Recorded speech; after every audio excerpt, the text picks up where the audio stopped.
and welcome to all those online.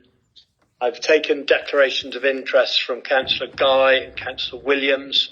Councillor Grottick, please.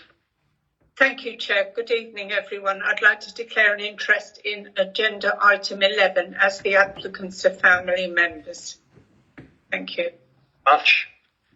Item 2 on our agenda, a minutes of our previous meeting. Are there any issues regarding those minutes, please, from anybody? No. Councillor Grottick. Yes, Chairman, thank you.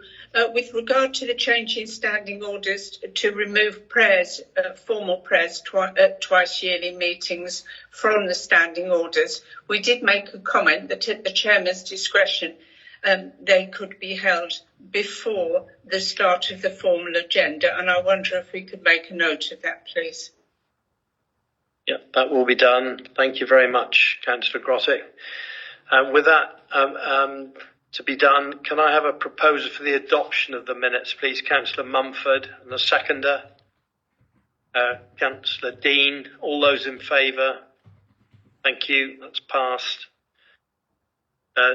Item 3, Chairman's announcements. I have none. Item 4, questions under Standing Order 14. I have none. Item 5 is to consider reports from committees. We have none at the moment. Item 6 on our agenda is to consider motions in accordance with Standing Order 12. I have none. And item 7, urgent items. I have none. So we move straight into part 1 with item 8 on our agenda, the first of our planning applications for the swimming pool at Normandy, which is in the hands of Sam. Thank you, Sam. Thank you, Chair. Good evening, members.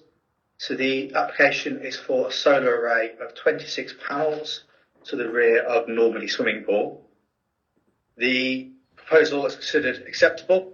It would help to power Normandy pool, particularly with heating the pool. The panels are supposed to be clustered with the existing pool building, and the site is well enclosed and considered large enough to accommodate the panels. A glint and glare study has been conducted to ensure the panels don't reflect to neighbouring dwellings and to aeroplanes and the airport. We're happy with that, and there won't be any impacts from glint and glare. There is a condition attached for a planting screen between the solar array and the Normandy house for native planting, just as a visual screen. With that, the proposal is for approval. Okay, thank you. Councillor Marcus, please. Yeah, I mean, I'm happy with the application. I note that there's 3 residents who have got concerns about it, mainly about the glare. In the report, it mentions the anti-glare reports. I can see that on the website. Is that a public document? It should be a public document, yes. Please be able to help there. So it was produced, and it should be available publicly. Okay.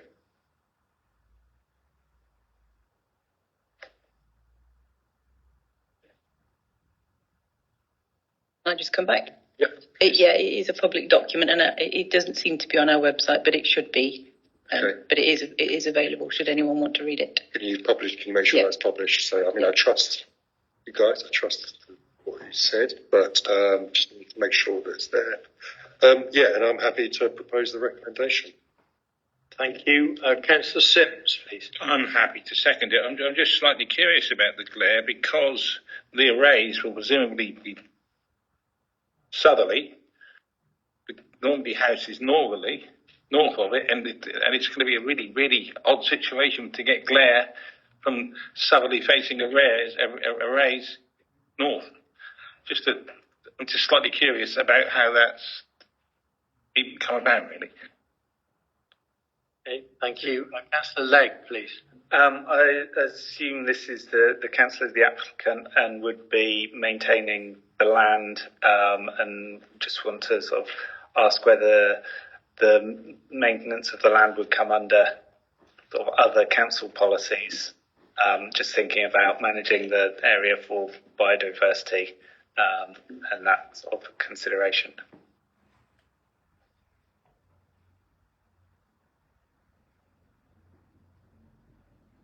Nicola? Nicola, yeah. Thank you, Chairman.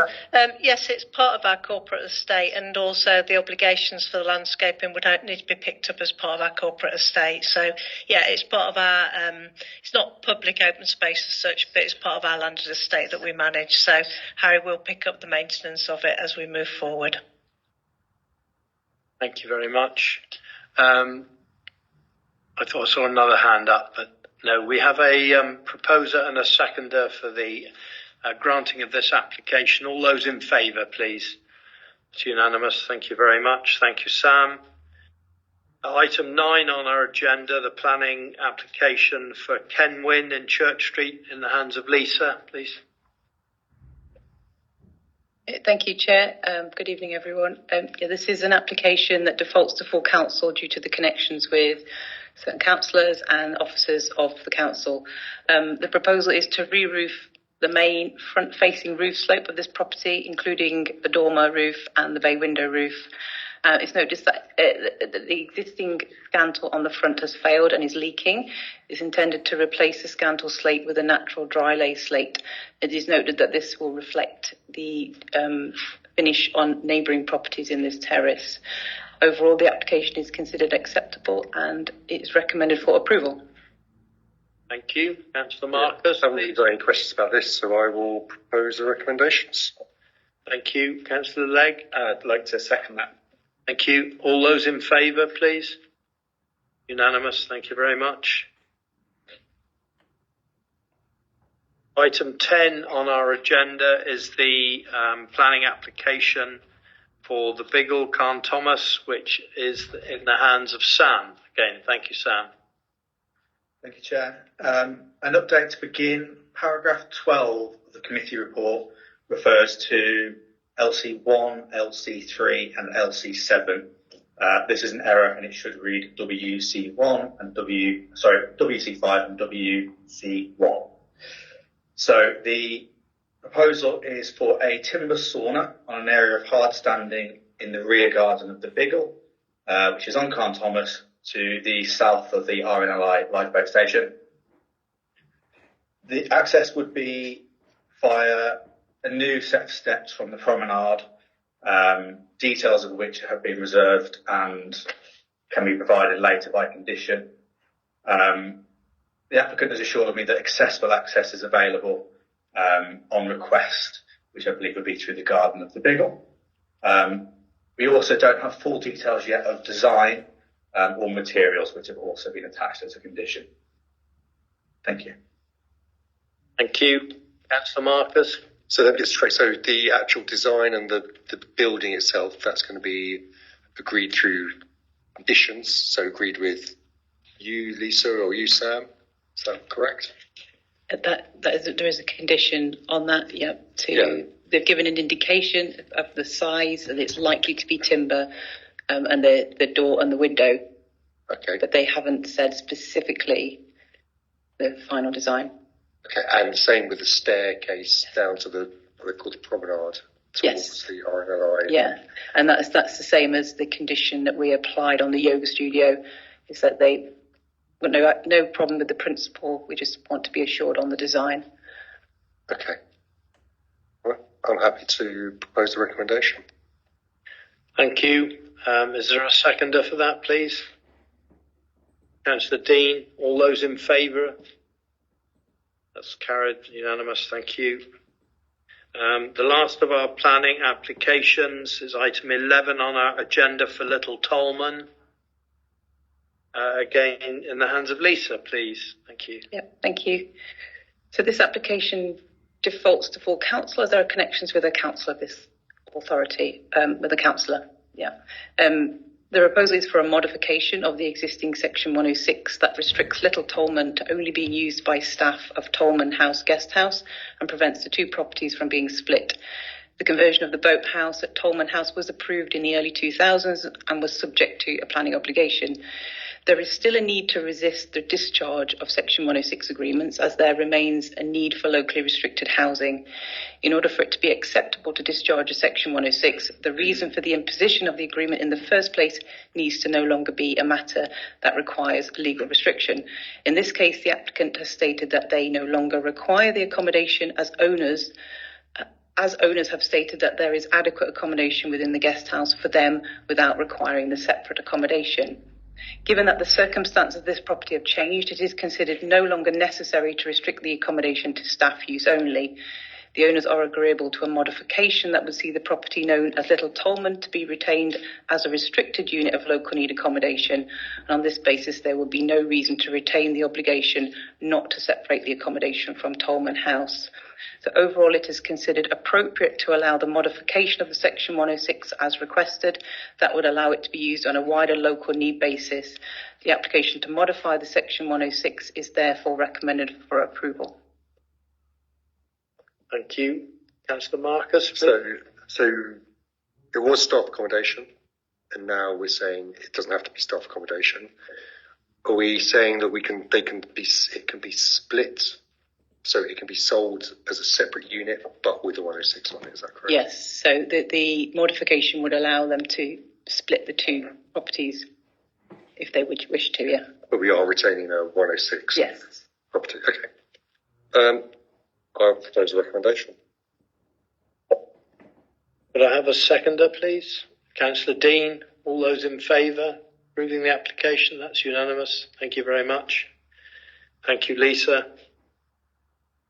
Item 12 on our agenda is the statement of community involvement in planning. That's also in your hands, Lisa. Thank you. Yeah, thank you, Chair. So I've brought this report to Council to ensure members are aware of the key changes proposed in terms of the consultation methods that relate to planning. The Statement of Community Involvement reflects a broad approach taken by most local planning authorities in compiling and updating this key document. It seeks to set out how and when the planning authority will consult with the community, both in relation to the preparation of the local plan and in relation to planning and related applications. So the two key changes to note, so in the event of a pandemic, the document now allows for less in-person consultation. We can revert to the COVID restriction type arrangements of consulting with the public. And there is also no longer a statutory requirement to post a site notice and write to a neighbour. And given the nature of some of the island's housing stock, we feel that posting a site notice and its circulation on the weekly list and on social media is far more effective method of publicity for planning applications. And I'm happy to answer any questions on that modified statement of community involvement. Thank you very much. Councillor Marcus. Yeah, so let me get this, sorry, just to clarify, no more letters going out to neighbouring properties when there's a planning application. Except if it's major application, and we would default to writing to neighbours if it's if we think it's of sufficient importance for the community to be aware. But in general, for most applications, we'd put a site notice up, but we wouldn't write to individual properties. Okay. And the only other thing I was going to ask is about neighbourhood plans. Has there been any, and I know, sort of from my understanding of this, is a more granular approach than the local plans? Be any interest from the off islands, for instance, on neighbourhood plans at all? No, there hasn't been any particular interest. I have met with residents on Briar about housing needs and spoken to them generally about neighbourhood forums. And I know there was interest, a question a few years ago from St Martin's about neighbourhood plans, but no one has established a neighbourhood forum and made a request to do a neighbourhood plan. But yeah, it's more of a referendum on and having that control over where development goes in those smaller communities. Thank you. Councillor Watt, please. Yeah, thank you, Chairman. Just a question about how the community can make comments. It's on page 64 of your agenda packs. And it states the Council of the Isles of Scilly does not currently have an electronic portal that enabled comments on consultation documents to be submitted. And then the next line says may become available in the future. And my question is, will it become part of the new website in the future? I don't have an answer. I would like to hope it is. We've got a demo of a product that looks very good, and that would link into our website. At the moment, it's all done manually. And we post our documents on there, and we invite people to email us, and they can download response forms. But there is no automatic generation of this information. So yeah, it is something we are trying to progress. Okay, thank you. Councillor Mumford, please. Thank you, Chairman. Going back to the informing people to live next door or around, I'm a bit uneasy about not sending letters to people, even if there's some development going on just next door to them. It might go through before they even know anything about it. Not everybody reads all the planning that goes to council. I just wondered what other members thought. I might be in the minority. Thank you. Councillor Bedford, please. I agree with Councillor Mumford. I think letters should still go out to people. Not everybody accesses the council website, and I just think it doesn't take much to write a letter. Thank you. Councillor Legg, please. Just to check, the notices, the yellow signs would still have to go up. So there would still have to be a poster displayed somewhere publicly. Yes. So the options are a site notice, or for most applications, the options are a site notice or writing to neighbouring properties. You don't have to do both, whereas previously you did have to do both. Yeah. So we would still continue to put one or more site notices up in front of where the application is proposed. And that's the feedback we generally get, is that's where most people pick up, I saw a site notice, why haven't I had my letter? Thank you. Councillor Sims, please. Just with reference to Avril's point, I'm inclined to agree, but however, I think Lisa did say in the introduction that it would be tapered really. If it's a major change, then people will be told. If it's something minor, then it wouldn't be. But I guess something major to somebody is minor to somebody else. So I don't know. Maybe it's subjective, but maybe you should just think about it immediately adjacent properties, because otherwise you could well have a wasp nest inadvertently. Okay. Any further? Councillor Dean. Could we not just do attached properties? Right, to attached properties, or is that ever only?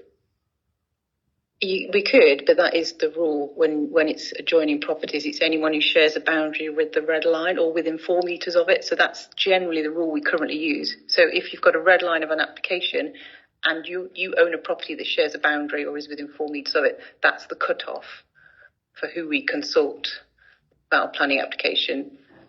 And the suggested change is that we stop doing that and we just put the site notice up.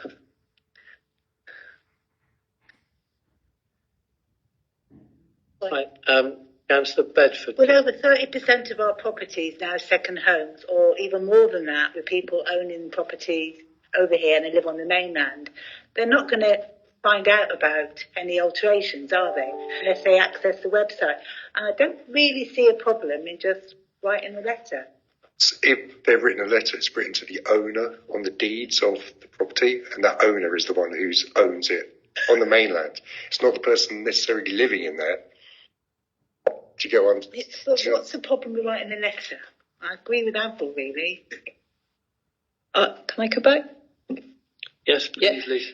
There isn't. I mean, it's a potential cost saving of the budget, and it is a reflection that there is a greater proportion of properties that are second homes, and we write to the property, not the property owner, because we don't have that information. Property changes hands. We can only write to the property. So if it's in use as a holiday let, it's not necessarily going to help. Unless it's managed and they've got some postal arrangement, they're not necessarily going to find out because we wrote a letter to the property. Councillor Mumford. can we make an amendment to this? I'd like to propose we make an amendment that letters are still written. Thank you. Councillor Williams. I was going to suggest we keep it under review, so we don't shut the door to never writing letters ever again, but potentially have this in place for 12 months and then review it again based on whether it's actually created any issues or not. I suspect it's not going to create a great deal of issues, but it wouldn't be leaving all our options off the table if we did that. Well, I have a proposer for an amendment. Is there a seconder for that proposal, please? Councillor Bedford. So we have an amendment in front of us with a proposer and seconder that we continue to send letters. All those in favour of that amendment, please. That's not carried. Sorry? Okay. You have to assume the others vote against it. Well, I'm assuming the others are voting against that. Any against? Yes. So that's amendment's not carried. So could we go back to the recommendation for the statement of community involvement, please? You proposed it, Councillor Marcus, seconded by Councillor Guy. All those in favour? That's carried. Thank you. Thank you, Lisa. We move on now to item 13 on our agenda, which is the external audit plan 23-24, and it's the report of our Chief Executive and 151 Officer Russell Ashman. Thank you, Russell.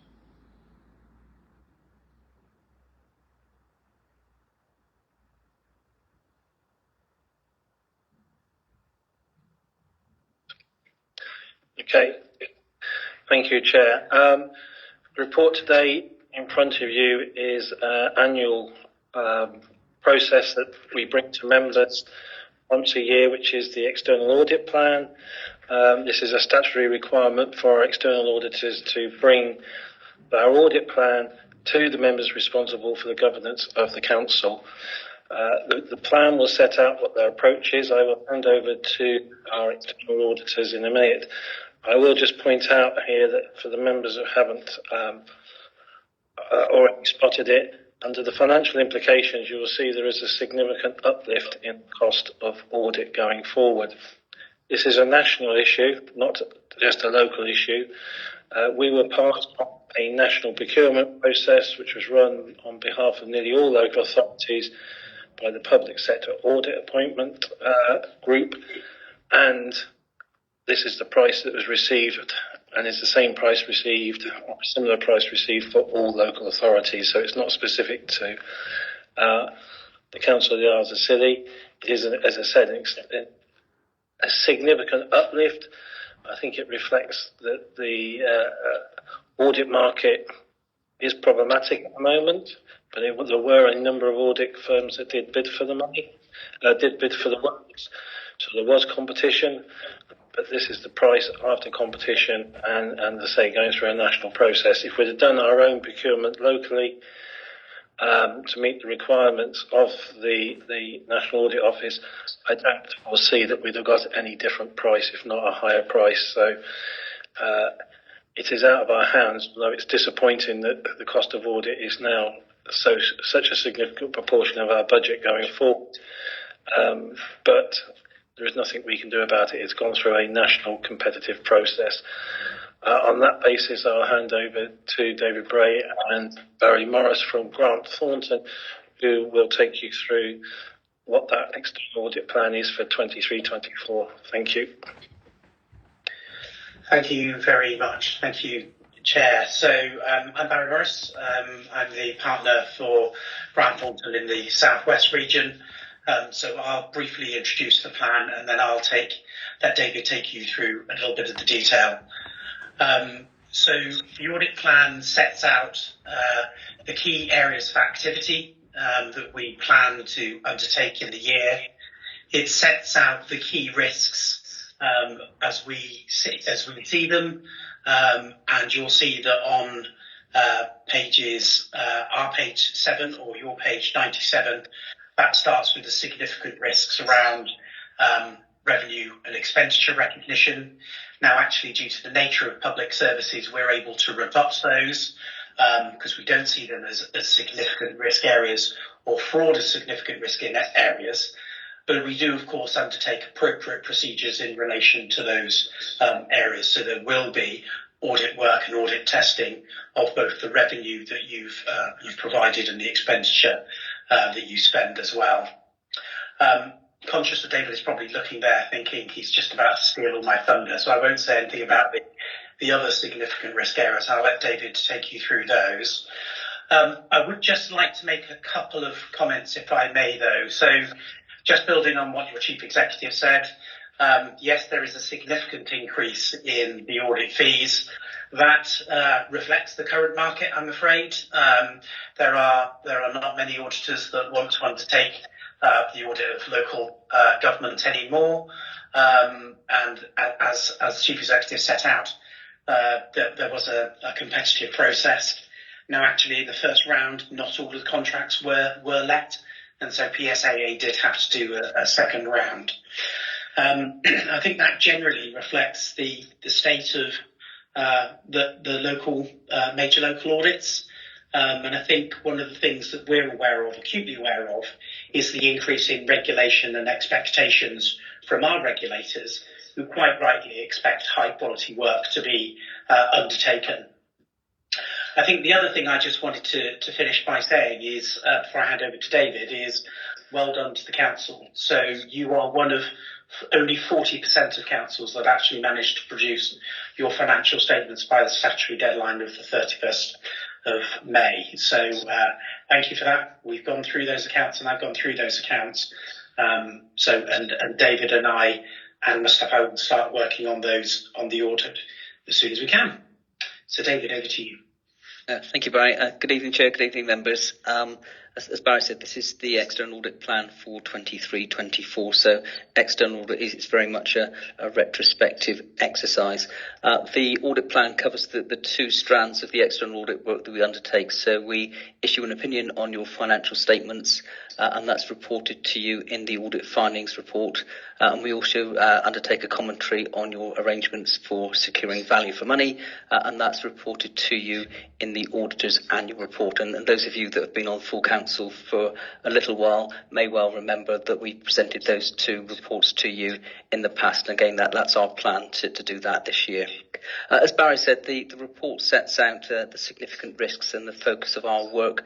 I think probably page 6 of our audit plan, which is page 96 of your pack, is probably the most helpful thing to talk through. So I'll assume that the plan as a whole and Russell's helpful covering paper has been read, and that's really a summary of the audit on one page. So we outline there what we consider to be the significant risks as far as the audit is concerned, which in very simple terms is the areas where we would spend most of our audit focus. So the first one is what we call the management override of controls, which is a presumed risk at all local authorities, all NHS bodies and all commercial organisations. So there's nothing particularly of interest regarding the Council of the Isles of Scilly. That's where auditors would be required to undertake work in all audits.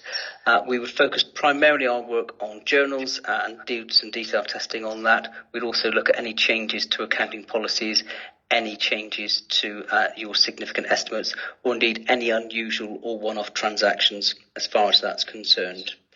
The next significant risk is what we call the valuation of land and buildings. So management have the use of an external expert in order to provide those valuations. It's a key accounting estimate. It's probably the largest number on the statement of financial position. So again, as you can imagine, that would be a key area of audit interest. And then finally, as far as significant risk is concerned, as the valuation of the pension fund liability. Again, management require the use of an expert to help derive those figures. So the actuary has a large number of assumptions that underpin that valuation. And again, as part of our audit work, we will look to assess the reasonableness of those assumptions. We also set out, Chair, our materiality for the year. which at the time the plan was produced, we hadn't had sight of the financial statements for 23-24, so that's based on the previous year's materiality at this stage. As Barry said, we have had the accounts for 31st of March 2024. They were produced actually ahead of the deadline, so again, it's big credit to everyone that's involved in that process. The accounts are consistent with the previous year, so again, we wouldn't expect there to be very much movement as far as materiality is concerned. And we set a slightly lower materiality for the senior officers' remuneration disclosures, and again recognising that that's probably an area of key public interest as far as the financial statements is concerned. As I said at the very start, our work is in two strands, so we also look at your value for money arrangements, and again we've identified a significant risk as far as that's concerned, so that's an area where we'd want to drill down and do a little bit more work. And members will recall that the Ofsted assessed the children's services being inadequate back in 2023. Council's developed an action plan to help address the issues that Ofsted developed, and as far as we're concerned, the implementation of that plan is a key risk as far as the audit is concerned. So again, that's where we want to understand more about what you're doing in regard to that. So that, Chair, is pretty much a summary of the audit. But as Barry said, we're more than happy to take any questions in terms of the audit plan, or indeed if members have got any other questions more widely around public sector audit. Thank you very much, David and Barry. Councillor Grottick, please. Thank you, Chair. I'd just like to echo the welcome given by the officers and the Chair to Mr Morris and Mr Bray this evening and ongoing, and to note that I find it good that the audit started with setting the national context, and that most authorities now are expected to deliver more within budget. And so many authorities, as members know, are having significant challenges. And so our fair funding work will continue to recognise our unique challenges as we move forward. And it has been rather disappointing that to date, but possibly we might have liked more recognition of our unique challenges, but hopefully the work that you're doing will assist in moving forward in that. I'd also like to assure you that members do agree with your initial risk assessment. It chimes with our acknowledgement of key pressures in the authority, which we will be working hard to address. Our focus on airport and reducing airport passenger numbers continues, as does the pressure that we fully recognise in children's services and adult social care, where the use of agency staff is obviously such a budget pressure, which in the long term, as the Chief Executive and 151 Officer recognises, is just not sustainable. So we look forward to working with you in the months to come. Thank you. Thank you very much. Councillor Bedford, please. Thank you. Just a quick query on page 1116, escalation policy. It says here, step 1, initial communications with Chief Executive and Section 151 Officer. Well, actually, they're both the same in this council. And is that a governance issue? Thank you. So if I take that question, I think it sort of very much chimes with what the previous speaker was saying, that we recognise the unique circumstances of the Council of the Isles of Scilly. So whilst normally we would expect there to be different statutory officers in place, we understand the unique circumstances and the unique challenges of the Council of the Isles of Scilly. So we will keep that process and the arrangements under review. But at this particular time, we don't identify it as a significant governance concern. It's not actually even mentioned, is it, in your escalation policy? And you're saying you're being mindful of it. I just think it might have been helpful just to have that noted. Thank you. Yes, Chair, if I may just come back. So it's a very good point. This is a standard escalation policy that we've put in place in all audit plans. To be fair, the reason that we've put this in the plans is that, as I highlighted at the beginning, many authorities have not produced financial statements by the required deadline. So this escalation policy really applies to all those councils which have not complied with the statutory requirement. But your point about making sure we should have tailored it for the Council of the Isles of Scilly is well made. So thank you. Thank you very much. Thank you. Councillor Sims, please. First of all, regarding the cost, it is what it is, isn't it? But I remember a number of years ago us hearing about it being 38,000, and now it's virtually gone up by 4 times. So, and yeah, thank you for a very good report, and no surprises, which is good. But I just want to ask a sort of more general question.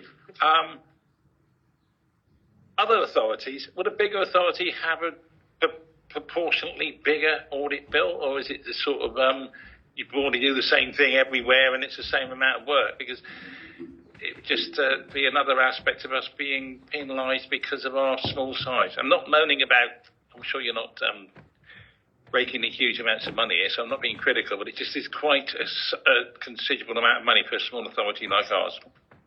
Yeah, no, that's a very good question. So the fee is determined based upon the size and nature of the authority. So the Council of the Isles of Scilly's fee is comparatively smaller than many other, or than other larger authorities. So the scale of fees range from, we've got national park authorities which are lower than yours. And again, there is a sort of uniqueness because you're a unitary authority, albeit a very small one, but the largest fee is over £1 million. So I can assure you that you're not paying the same as one of the larger unitary authorities that we may have. Yeah. That's right, I'm breaking down.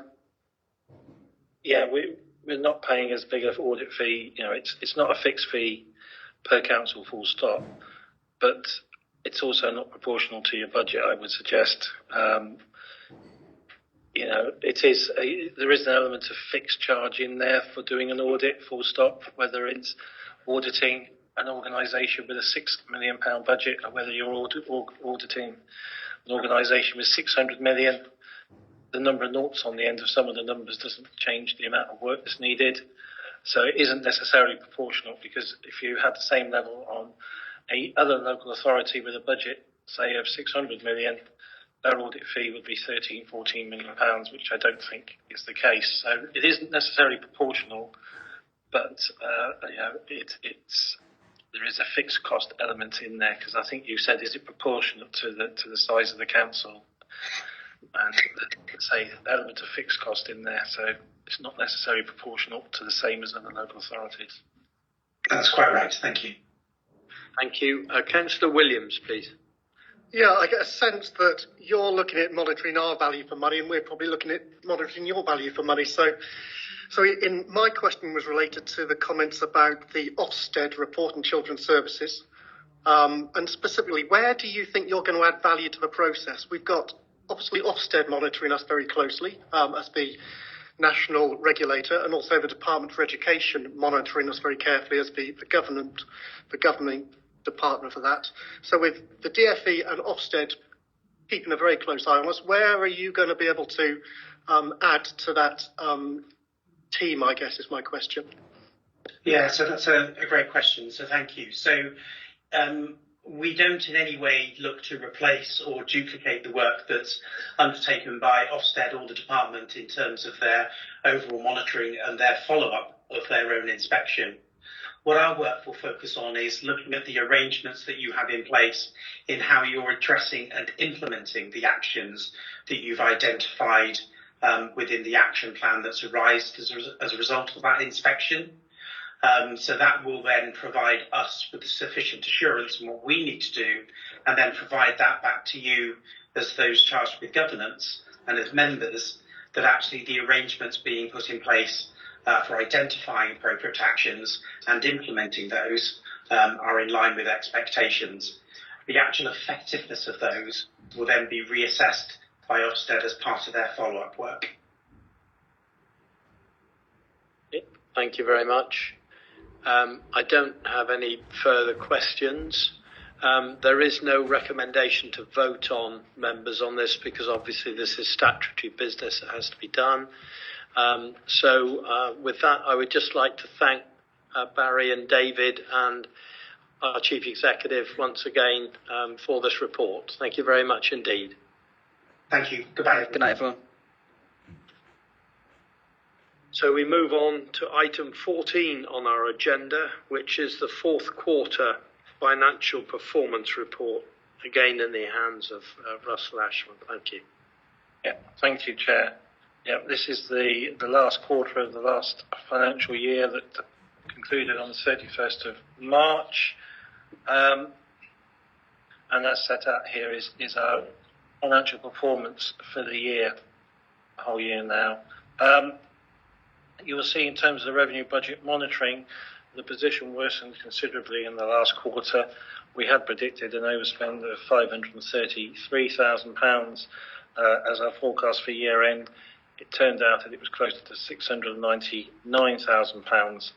The main differences there were the increase in spend in particularly agency and interim staff in adult services and children's services. When we did the forecast, we were anticipating a plan to reduce agency in the last quarter, particularly in the adult space, in and around the management of Park House. Unfortunately, due to a series of long-term ill healths, we actually increased rather than decreasing. We actually ended up increasing for the last quarter quite significantly. That put a significant bill in that last quarter. Children's services, again, additional services, unable to recruit some of the services that we were after, some of the specialist services in terms of social work, and we had to purchase those through interim arrangements. And I think, we've got to remember that another chunk of the overspend earlier in the year, apart from the 530, was the airport, where we had a 20% year-on-year reduction in aircraft movement and the passenger numbers, which was, again, a significant driver to the overspend. So the three sort of key areas were the agency staff in children's, agency staff in adults, and the airport.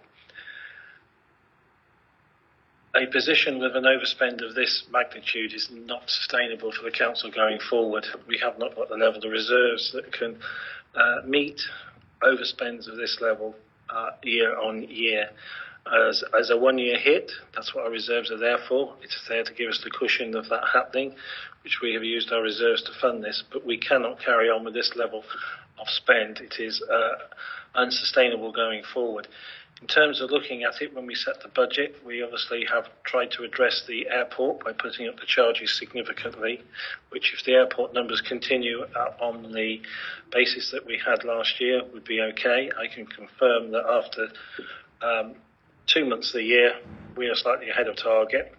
So, it is working on the airport at the moment, but there's still 10 months to go. I'm not saying that we've solved the issue at the airport and it won't be overspent, but as I said, at the moment, after 2 months, it seems to be moving in the right direction.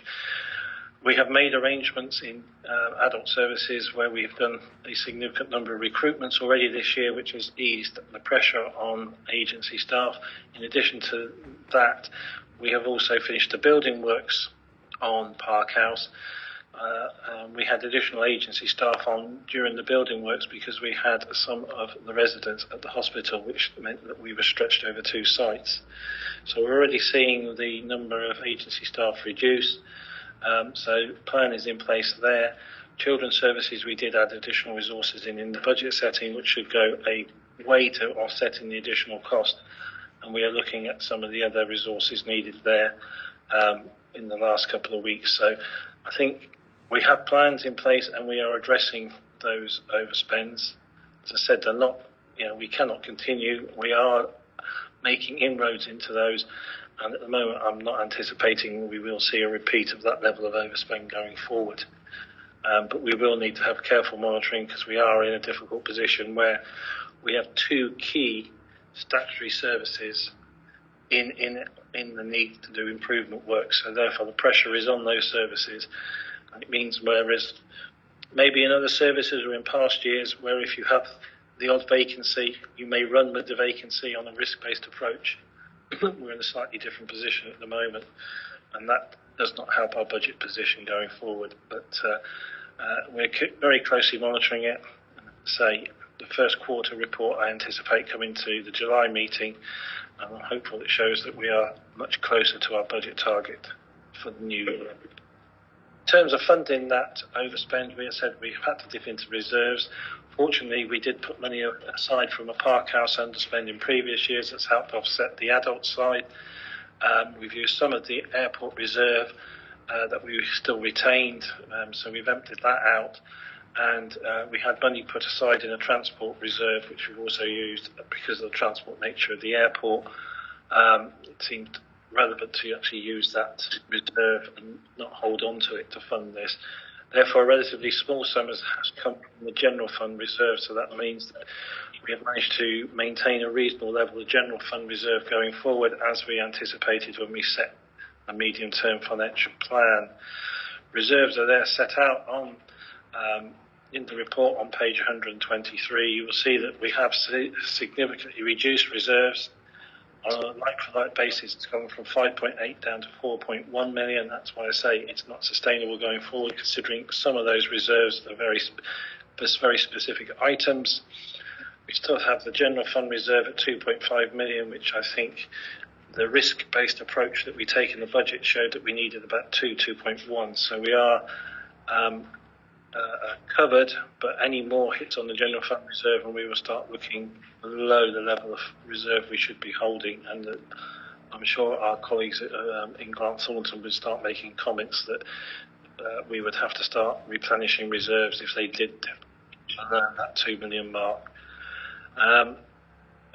So the airport monitoring is there for you. To repeat what we've shown all year, the damage was done in terms of the activity earlier in the year. The last quarter pretty much held up, so that, and even the last two quarters weren't seriously out of kilter, or certainly the last 5 months weren't out of kilter. It was earlier in the year, last summer, where numbers were significantly reduced compared with our estimate, which was based on previous year activity.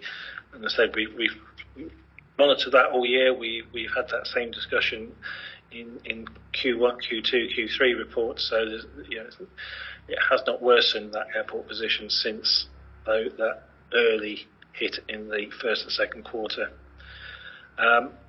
Capital expenditure, there have been a couple of small adjustments to the capital programme, which are in the recommendations, just due to the actual level of grants received on the AONB compared with the estimate.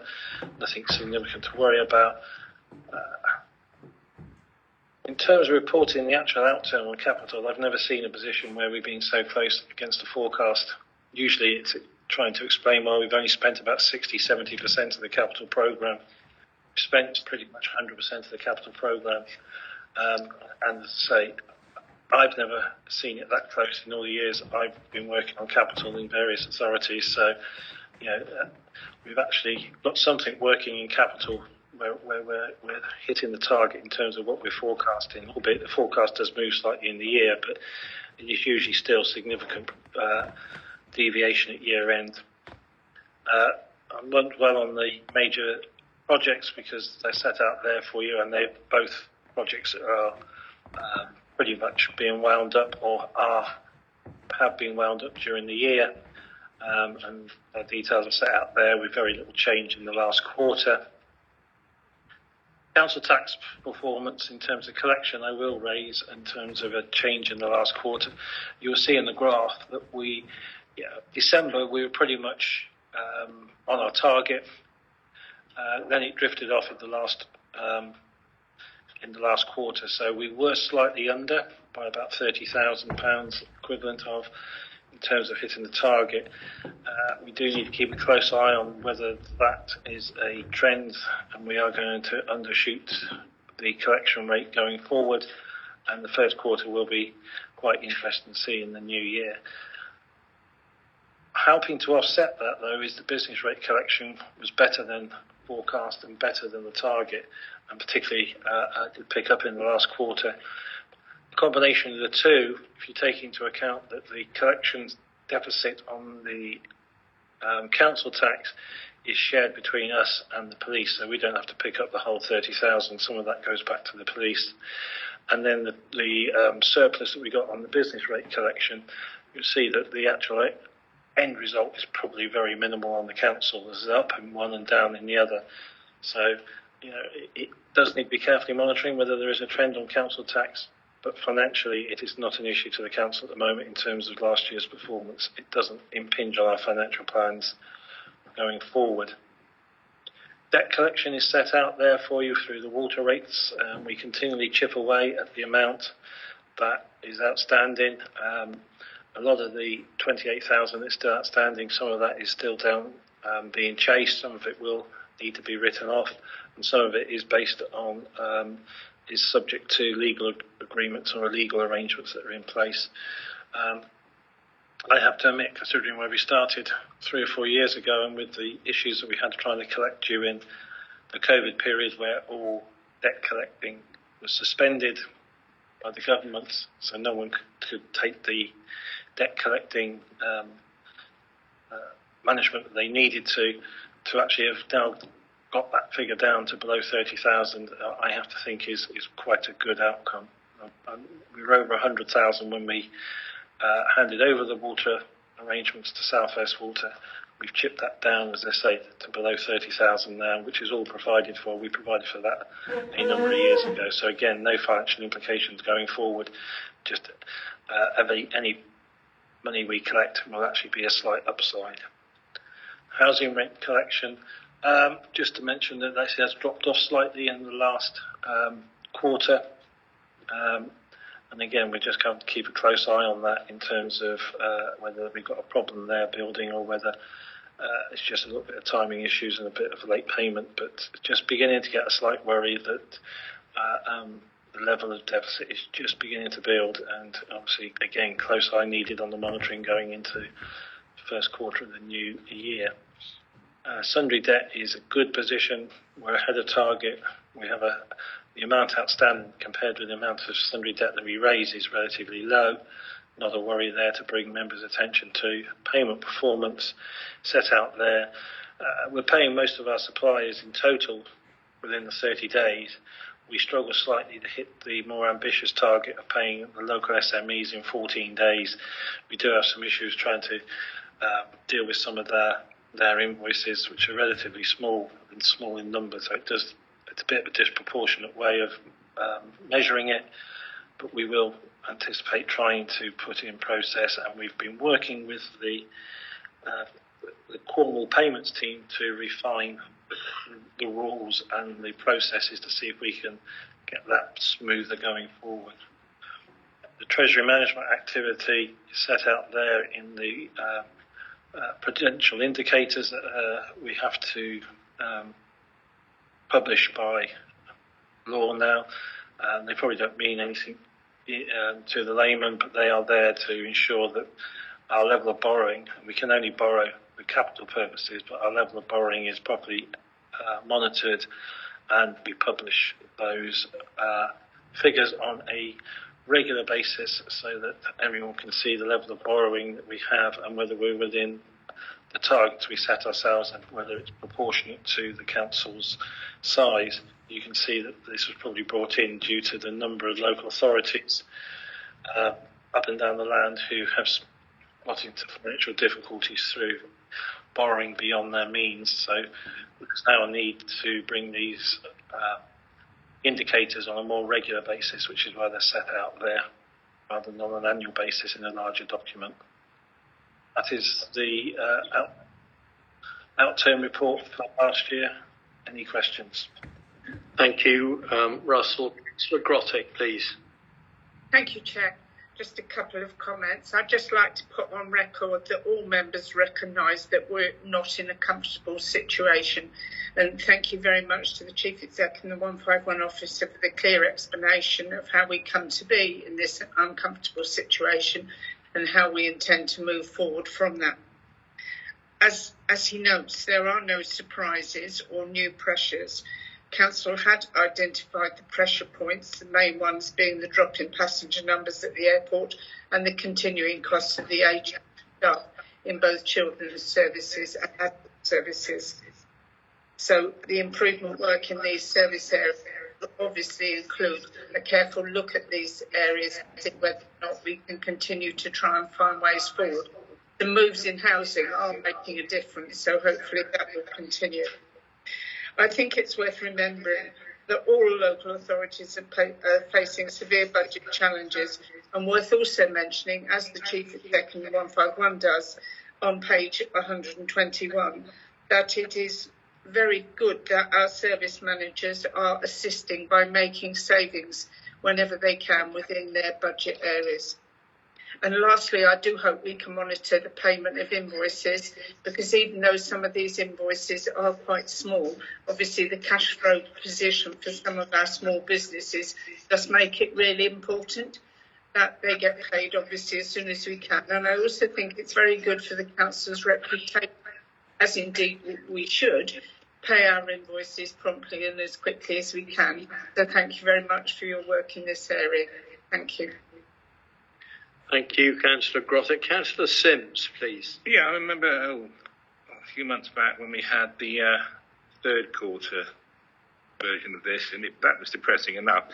This is much more depressing, even though the sun's out. I'm just looking at the table on 123. I mean, it's like the airport reserve. If it carries on like this, next year we'll be looking at minus 60k, which is not really a reserve at all. And the Park House equalisation reserve will be 200k in deficit. Obviously, we need to do something. We've got to do something about this in Sharpish, and so I think we can have quite a tough budget setting process this autumn. I look forward to it. But anyway, thank you for a very clear report, Russell. Though I think I feel better if I was slightly confused, though. But thank you. Thank you. Councillor Bedford, please. Thank you. It's a quick query, Russell. Sorry. On it's number 11, page 133. During the period, that September has between 2 million and 3 million of cash on deposit, earning interest. Can you explain that, please? Is it 2 or is it 3, or there's a big difference between 2 or 3 million? Well, there is in my book. I just wondered if it could be clarified, that statement. It moves on a regular basis. Our cash flow moves very frequently on a regular basis. By 1 million? But yeah. Good heavens. Thank you. Yeah, it depends on the timings of government grants, payment runs. We at certain points during that quarter, we had grant claims in on the Adaptive City Scheme of 700,000-800,000 at a time, which were outstanding. So all of a sudden, we'd run down cash balances. We had to draw money back from our deposits. Once the grant came back in from either the EA or the ERDF, we were allowed to put money back on deposit. So it does fluctuate quite significantly. That's interesting. Thank you for your answer. Thank you. Councillor Marcus. Yeah, I was going to ask about table on page 126, the capital programme. It seems a bit churlish to ask questions when actually we've spent some money once. I was just concerned about the figures that are over 100% of the budget. So we've got the Museum and Cultural Centre at 209% of the budget. And, for instance, storage containers, Enna Farm, 156% of the budget. Corporate estate, 126% of the budget. I'm just wondering what we're doing to keep an eye on this stuff so it doesn't, that overspend doesn't continue and come to bite us in terms of our having to fund that through revenue budgets or reserves. Yeah, on the capital programme, what you're looking at is a snapshot of what we forecast that we were going to spend in the year and what we spent in the year. Now, some of those lines are completely contained within that year, so the whole project starts, gets delivered and finishes within the year. Others are spread over 2, 3, 4 years. So the ones that you picked out is the corporate estate. Yes, we had accelerated spend, but we've got a total programme there spread over 3 or 4 years. So it just means that we'll be spending less in future years. That's the same in terms of the works on the storage containers and in terms of the new museum. We're still within budget on the museum in total. We just spent slightly more on the capital nature in the year we anticipated, but we still feel that, and we're still monitoring it against the total capital budget as well for those projects over 3 or 4 years. It's just we spent more in 23, 24 than we originally forecast but we still feel that we haven't got a problem. Okay.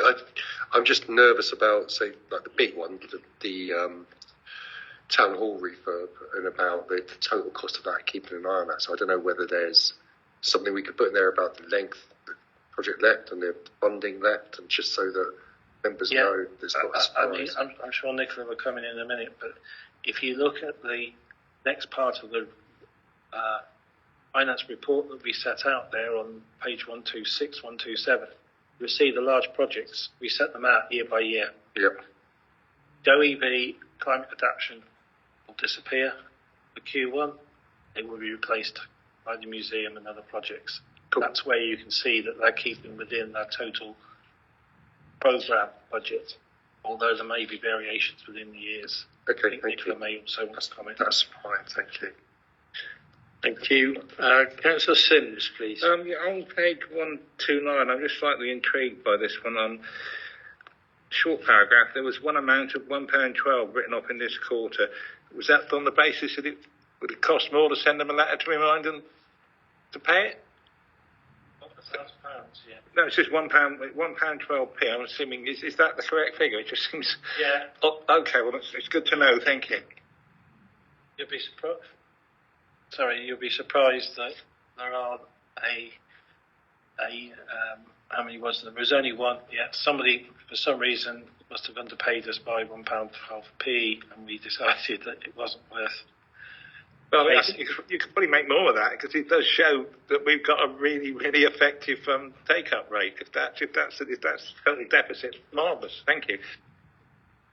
Thank you. Councillor Mark. Sorry, yeah, I was just going to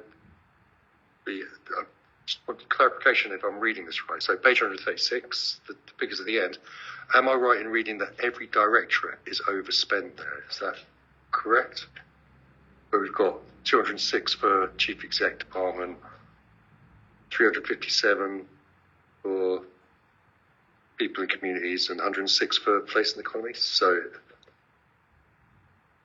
well, you're reading the actual. That's the very last column is the variance last quarter, the variance in between, but the picture is quite similar to what you said. The only disparity on it is that there's some elements of overspend which were covered off by the corporate contingency line, which, okay, that is in the chief executives there. So, yeah, each directorate has an overspend in total. Yeah. Okay. Thank you. Thank you very much. We don't seem to have any further questions at the moment. So could I please have a proposer for the recommendations, Councillor Sims, and a seconder, please, Councillor Marcus. All those in favour? It's carried. Thank you very much indeed. And thank you, Russell, for all your work on this as per normal. We move on now to item 15 on our agenda, which is our pay policy statement for 24-25 in the hands of Tina. Thank you. Thank you, Chairman. The pay policy statement for 2024-25 has been amended to reflect uplifts to expense rates and more general amendments. So the Council uses the National Joint Council nationally negotiated pay spines as the basis for its pay structure. The trade unions have submitted a pay claim for 2024-2025, and further development is awaited at this stage. Relevant rates of pay, so obviously the pay spines and the associated rates, so locally determined standby rates, will be uplifted and backdated with effect from the 1st of April 2024 and during 24-25 as appropriate to reflect collective agreements and the council policy once they're received. I also want to draw members' attention. There's a typo on page 9 of the Appendix A, which the dates should state in the column at the top of the policy statement itself, March 2024. Both columns should read March 2024 and the pay multiple for 2023-24. So I will amend that ahead of publication on the website. Members are asked to approve the proposed amendments to the pay policy statement for the period 2024-25. Thank you, and happy to take questions. Thank you very much, Tina. Councillor Williams. Oh, excuse me. I don't know if it's directly related to this, but I think I've had conversations with our new Director of Children's Services and others about the value we place on some of our roles, and it's become quite clear that roles like inclusion workers and other posts where they have a lot of responsibility, a lot of technical jobs to do, are being paid at a lower rate than some other roles within the community, which I don't want to be disparaging about, but it just seems to me that we are perhaps slipping at the lower end of the pay scale. We're not valuing some of the roles which are making a difference to our community as much as we should, is my point. Thank you, Councillor Williams. So all council jobs are evaluated using our job evaluation scheme, so it's a fair and effective grading system. However, I take the point, and in terms of conversations and potentially a pay review within services, and obviously the use market forces supplements are used in those sorts of areas, and justification around those roles and business cases are submitted as appropriate for roles where we're unable to recruit or we're not matching market rates. So that's the various process, but a pay review is, I think, pending. Can you talk about market forces supplement and just about how that's reviewed and how, Yeah, happy to. So market forces supplement business cases are required and requested of each service annually ahead of the new financial year. If they are deemed to be still valid and appropriate, then the appropriate mechanism for approval is the business cases submitted by the service leads. And then these have to go to OLT and the Section 151 officer and chief executive for sign off and approved ahead of renewing ahead of the financial year. And obviously that provides an audit trail for the decisions around those. Thank you. Councillor Mumford, please. Just a bit of light relief on page 170 of the agenda pack. Some typing error. Silly, SILLY. Thank you. Okay, thank you. I don't seem to have any more questions, so could I please have a proposer for the recommendation, is Councillor Mumford, and a seconder? Councillor Marcus, all those in favour, please. Carried. Thank you very much indeed, and thank you, Tina. Item 16 on our agenda is a review of members' allowances in the hands of our monitoring officer, Simon. Thank you. Good evening, Mr. Chairman. Good evening, members. As has been set out in the report, previous reports that I brought to Council have said to members that a full review of members' allowances will be done by an independent reviewer in the second half of 2024, with the aim that the review of the allowances can be considered and then included as part of the budget preparations for 2025, with a view to these allowances coming in force after the elections in May 2025. I have contacted Mr. Declan Hall, who did the review of allowances for the council previously. As he has prior knowledge of the islands, it was felt best to contact him first. He is happy to do the review. He is off this week, so unfortunately he could have attended otherwise. And he sent me a questionnaire and other bits and pieces to send out to members if they are happy with the proposals set out in 1 and 2 at the start of the report. The aim is to do this over the summer months and into the autumn, with this then going to the governance committee, or the initial findings going to the governance committee, and then on to council for approval. The aim is if contact all members and for them to input into the review. If all members wish to input, they don't have to, but they can do. I'm happy to take any questions. The report at this stage is quite basic, just asking members' approvals to go ahead with the review. Councillor Legg, please. I remember the conversation we had about sort of setting the remuneration before the next council, and I would be happy to propose this to keep that timescale.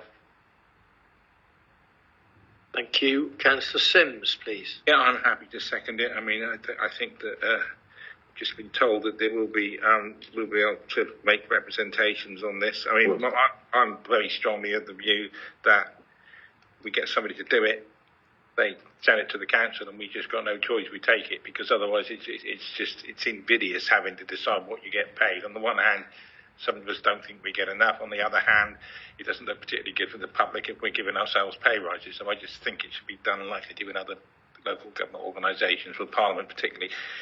You get what you're given. Thank you for that. Could I ask, Simon, have you got a cost for this exercise? Yes, there is a cost. I'd rather not give the rates out as we're in a public session, but I have spoken to Russell with his chief executive and 151 hat, and that he considers this as affordable. Okay, as long as we're happy that it's sensible and affordable. Thank you. There doesn't seem to be any further questions, so could I have a proposer, please, for the... Oh, sorry, you've already done that, Councillor Legg. Apologies. And seconded, Councillor Sims. All those in favour of the recommendation? That's passed unanimous. Thank you. Item 17 on our agenda. Oh, thank you, Simon, by the way. Item 17 on our agenda is the Business Improvement District Update Report. In the hands of Keith. Thank you very much, Keith. Thank you, Chair. Thank you, members. Purpose of this report is to bring your attention to the decision you made about a year or so ago to support the Islands Partnership in undertaking the feasibility study relating to a business improvement district across the islands. The Islands Partnership funded or recruited some consultants in the Circle Consultancy to undertake the feasibility study, which involved polling IP members on their view regarding the establishment of a business improvement district. The highlights of the report are outlined in the appendix, but the brief headline report is to maintain the status quo, or the Island Partnership maintain its funding model by maintaining the status quo. There was no appetite amongst the people who were asked to put their view forward for any change in the funding model itself. So thank you very much for that. Additionally, with the demise of the local enterprise partnership, a new Isles City Economic Forum is being established. In terms of reference for that will come to July's full council, and representation to that forum will be decided at that council as well. Thank you. Thank you, Keith. Councillor Bedford, please. Thank you, Keith. Where's the data for the survey? Usually when we have a report, we get an appendix with comments and data. It would have been nice to have had an understanding of some of those comments, rather than just to be told that, overall that the people that responded to the survey weren't happy with the proposal. I would have actually liked some data to actually see what those comments were. So it's important to remember that the report belongs to the Islands Partnership. The Islands Partnership led on the research, and yes, the executive summary is... That's my issue with the governance, you see, because the report actually recommends that we stay with the Island Partnership. And where's the governance that says this is the data that supports that recommendation? We're not seeing it. Do you understand what I'm saying? You'd like to see the raw data from 228 respondees? Well, not, usually when we get data, it's, we get like a picture of themes, maybe, like in Penzance it's a waste of time, or evidence. And maybe it's just me that I am, data mad. How sad am I? But I just would have, because the report recommends to support the Island Partnership, and the partnership undertook the study, just for governance sake, I would have liked to have seen some data to back that up. But just maybe be peculiar to me and the way my brain works. No, I understand that entirely. And the other thing is something being tweaked. And I thought, is that really good terminology in a report to have something tweaked? That was that's me being pinicky, sorry. Okay, point taken. That's all. Okay. Take those on board. Thank you. Thank you. Councillor Williams, please. Yeah, I'm sort of inclined to agree a little bit. I'm just wondering,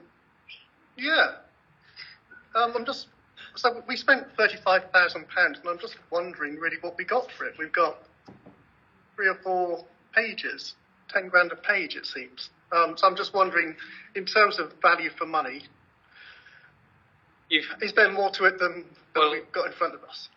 There would be a lot more to it if the understanding had been that you wanted that the people, the business ratepayers and members of the Island Partnership had decided that they would have liked a business improvement district, which would have set forward a whole cascade of elections and referenda going forward. So the worst case scenario is 35k is actually not proved, has proved the negative. So it swings and roundabouts. You put your money into the programme to identify whether there is a need for a change. If there was a need for a change, that £35,000 would have been money well spent to set up the next stage. If there wasn't any need for a change, you can't then argue that, I wish I never spent £35,000 now. Members committed that £35,000 knowing that a business improvement district might not happen.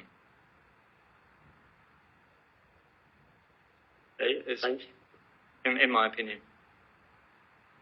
Thank you. Councillor Sims, please. I can appreciate that why Councillor Anita would like more. We've got your surname then, sorry.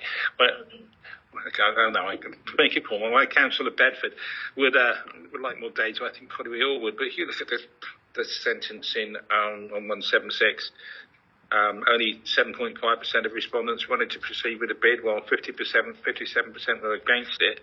Well, yeah, there's not much else to say really. But I mean, I'm quite interested. I do like the following sentence: among non-IP members, not a single respondent favoured the bid, indicating, essentially, people don't vote to be taxed. And I think that's the instance there. And I do think that we have an issue over here. There's an awful lot of people, like gardeners, for instance, who can effectively freeload on others who do pay into the IP. And it's something that it would be nice if we could resolve it. I'm not suggesting you two don't. Not for 1 minute. I just disregard. I'm generalising. But yeah, I think it would be nice if we could sort this out at some point. But this clearly isn't the way to do it. Thank you. Right, Councillor Martin. Yeah, I was only going to propose a recommendation before we turn into a bun fight. Thank you. Can I have a seconder for the recommendation? Councillor Sims. All those in favour? Thank you, that's passed unanimous. Thank you, Keith, very much. The last item on our agenda is item 18, which is a council pledge in relation to community research network in the hands of Nicola. Thank you, Nicola. Thank you, Chairman. Thank you, members. So I think if we go back to when we did the Local Government Association peer review, peer challenge, one of the things they recommended to us was to work more in partnership. And I think this is a really good example where it's actually one of our partners who's seeking a grant and a fund rather than ourselves. So the shoe's on the other foot this time. So the Isles of Scilly Community Venture are seeking £1 million worth of funding over 5 years from 2025 to 2029 to fund a community research network for the islands. And they're asking for our support, a pledge of support to do that. That's not a financial commitment on behalf of the council. It's merely to support their proposal as it goes through that grant funding process. What is a community research network? Well, it's based on a theme of viability and sustainability of remote communities. And what they're trying to do, and what's set out in paragraph 3 of the report, is explore what the benefits might be to the islands for doing further research that's that's focused on what the local community would like to research rather than what researchers would like to research. So it's a bottom-up approach to research from the University of Exeter. As there are a number of benefits and opportunities that this will provide, and I've set those out in paragraph 7 for you. So the short story is they would like us to back their funding bid.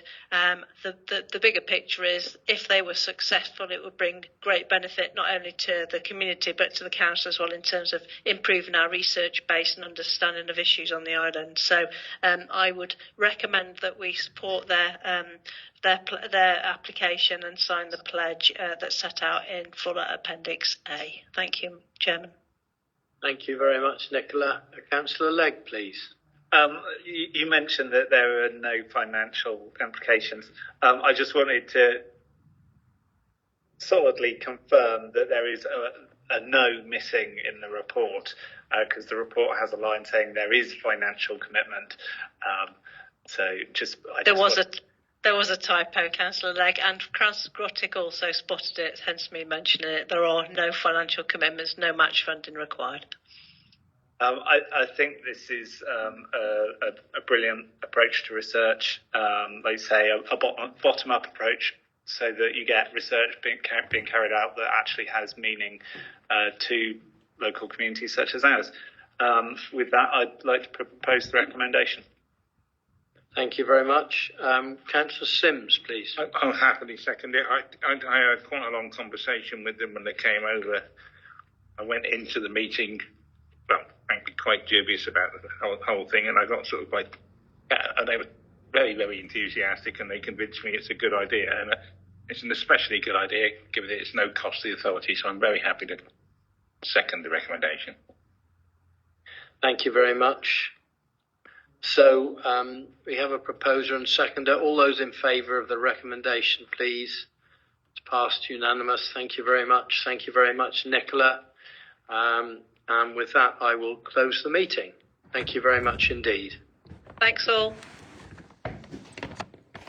Thank you, everybody.